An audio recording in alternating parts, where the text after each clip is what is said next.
Ay, mukha kong mayaman.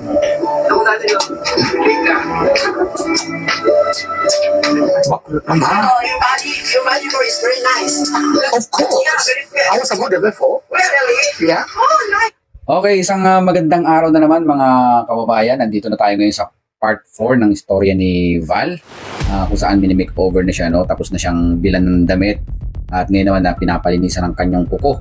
Tutukan natin to hanggang sa huli mga boss. Kasi merong mangyayari dito na hindi inaasahan. No? Mas maganda kung panoorin natin. Well, anyway, It's okay. I'm so very thankful, of course, for my daddy Frankie. Daddy Frankie. Yeah. Daddy Frankie is He made this for me, and I don't know when your haircut and shopping, everything. Thank you.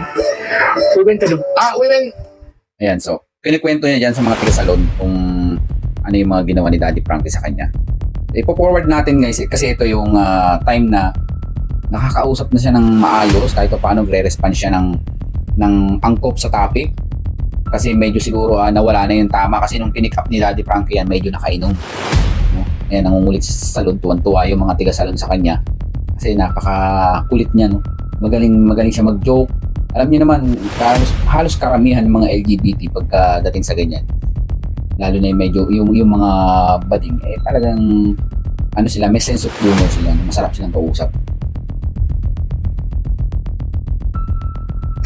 so much. Pero huwag ka mag-alala. Pag nagbigay ka ng babalik naman sa'yo yan. correct. Kaya kung ako sa'yo, lakihan mo na para malaki din ang balik. Sinasabi rito ng customer, yung tip, no? Lakihan daw yung tip para malaki ang balik. Tuwan-tuwa talaga sa kanya yung mga tao dyan sa salon. No, hindi rin normal ang ganito tumulong kasi syempre hindi naman alam ni Daddy Frankie yung karakter niya mula nung pinulog siya sa daan.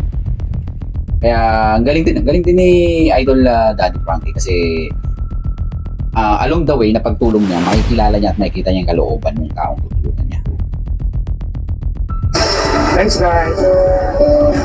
Thank you. Ayan. Pero para sa iyo, Val, no? Sa akin lang, hindi pa naman huli ang lahat. Marami pang chance. Sabi nga nila, minsan, hindi tayo matututo pag hindi tayo nagkamali. At kung saan tayo nagkamali, Tama naman yung sinasabi ni Daddy Frankie. Totoo yun. So, magiging lesson na yan kay Val, yung nangyaring yan. Kasi, kumbaga, last chance niya yan eh. Sa dami ng tao na pwedeng tulungan ni Daddy Frankie, siya pa yung napili, di ba? Kumbaga sa